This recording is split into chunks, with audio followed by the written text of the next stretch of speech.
Olá a todos, seguindo em frente com o nosso de Kitzur Shulchan Aruch, a gente se encontra agora na 10ª Halachá, e agora a gente vai ter algumas halachot ligadas a tipos diferentes de muktzeh que a gente falou até agora e movimentações diferentes. Fala o Kitzur Shulchan na 10ª Halachá. Afar vechol atzavur bezavit bachatzer ou babait mutar letaltelo.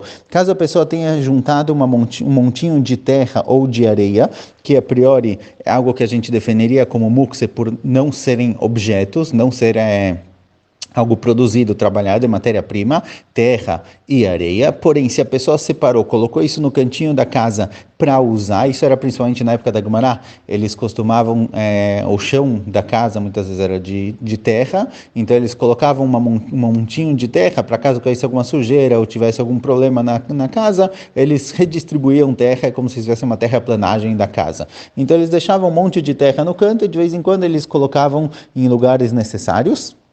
Às vezes se caiu água no chão e está incomodando, eles jogavam terra em cima. Então, nessas situações, caso a pessoa tenha colocado essa matéria-prima em um cantinho, em algum lugar para ser usado depois, isso daqui se torna um objeto, se torna utilizável e pode movimentá-lo. Porque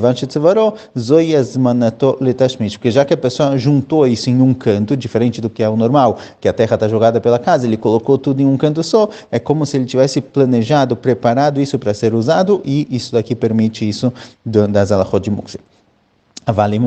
Mas se tem terra jogada pela casa, aí é proibido, isso daqui vira parte do chão e é proibido movimentá-lo. Então, se a pessoa tem, por exemplo, um parquinho que tem lá areia, um parquinho que tem areia não é areia natural, não é areia da praia ou algo do tipo, é areia que foi colocada lá para ser usada como brinquedo, como diversão, então ela deixa de ser muktzeh, ela já não é matéria-prima, ela é algo que foi planejado e preparado para ser usado. Então, nesses casos, ele deixa de ser muktzeh, pode movimentar. קודם שבת ענף מלילה נניף בו להבריח הזבובים וכיוצא בהם, מותר להשתמש בו בשבת. כיוון שיחדו לכך ועשאו כלי. Assim também, se a pessoa cortou um galho de árvore com plantas para balançar, para fazer vento ou para afastar moscas, então isso daqui também não é muktzeh, mesmo que um galho de plantas a priori é matéria-prima, que não tem utilidade nenhuma, mas se a pessoa cortou com a intenção de usar isso como forma de fazer vento ou de afastar moscas, então ele transformou isso num objeto, ele deixou de ser muktzeh. Porém, no Shabat mesmo, eu não posso pegar na tamareira, ela tem aquela parte de baixo que às vezes é formado de várias cascas, eu não posso arrancar uma casca da árvore da tamareira para usar para isso, para afastar moscas ou fazer vento, algo do tipo. Se eu colhi antes do Shabat, tudo bem, mas no próprio Shabat, tirar essa parte da casca da árvore é proibido, então não posso fazer isso no próprio Shabat, mesmo que um goi pegue isso no Shabat, já que no começo do Shabat isso era parte da árvore, isso aqui é considerado muktzeh e não pode ser mexido.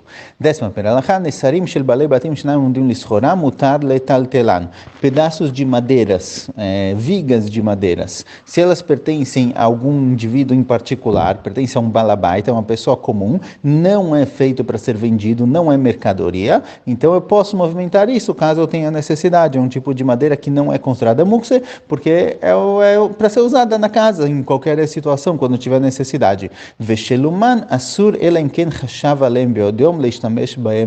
Porém, se isso pertence a um humano, a um carpinteiro, alguém que trabalha com madeira, então isso daqui não tem intenção, a pessoa não usa isso de forma leviana, sem motivo, sem necessidade. Ele usa isso somente quando ele tem realmente necessidade, ele está produzindo alguma coisa, e aí ele realmente vai usar isso para produzir algo e vender. Então isso daqui é considerado muktzeh, ou seja, a gente vê daqui que objetos que pertencem a alguém que é profissional em algum assunto, e ele usa esses objetos somente para a produção do produto dele, então se é madeira do carpinteiro, ou se é couro de quem trabalha com couro, algo do tipo, mesmo que a priori são coisas que não são necessariamente muktzeh por si só, elas poderiam ter alguma utilidade no Shabat, mas já que essas pessoas usam isso somente para a produção do que eles costumam vender, para a mercadoria deles, então isso daqui é considerado muktzeh.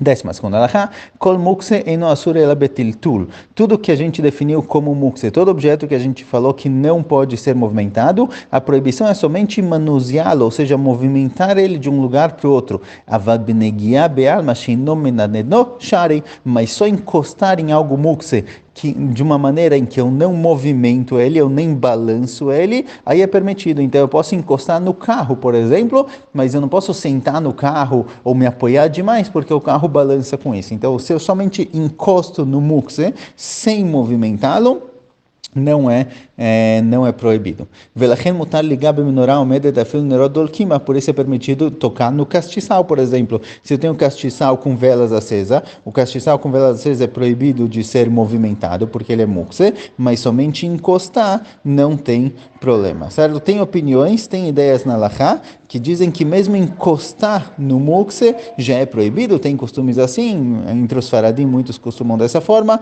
mas os ashkenazim, pelo menos assim o Rema traz, que a proibição do mukse é somente encostar e não movimentá-lo. Agora, a proibição de movimentar é tanto com a mão, tanto assoprando. Eu não posso movimentar o mukse de qualquer jeito. Então, se eu tenho algo mukse, uma pena de ganso que está voando lá pela casa e está atrapalhando, está incomodando, mesmo assoprar isso é proibido. Eu não posso movimentar de jeito nenhum, nem com a mão, nem assoprando. Mas somente encostar sem movimentar é permitido. Assim também eu posso pegar algo que é, se por exemplo eu tenho algo que é mukse, e em cima dele algo que é permitido, eu posso pegar o que é permitido sem mexer no mukse, mesmo que ele vai acabar movimentando, mesmo que o mukse vai acabar movimentando um pouco na hora que eu pego o que está em cima dele, aí não tem problema porque eu não encostei diretamente no mukse.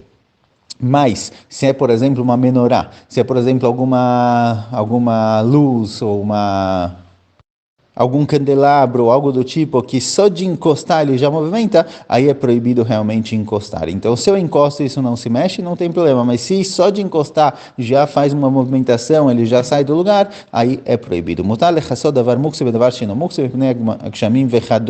Se eu tenho algo mukse, que eu estou com medo que vai começar a chover agora e pode estragar, isso ficou do lado de fora da casa, ficou lá no pátio, eu posso cobrir isso com algo que não é mukse. Eu posso pegar uma bacia, por exemplo, uma bacia não é mukse, e usar ela para cobrir algo que é mukse, que ficou fora de casa, sem, obviamente, tocar no que é mukse. Então, às vezes tem um ovo. A galinha botou um ovo do lado de fora do hatzer, do lado de fora, no pátio. Eu não quero que chova em cima dele, eu posso colocar uma bacia em cima desse mukse se eu não toco nele. Então, mesmo que eu estou movimentando a bacia para proteger o mukse da chuva, algo do tipo, não tem problema, porque eu não estou encostando no mukse em si.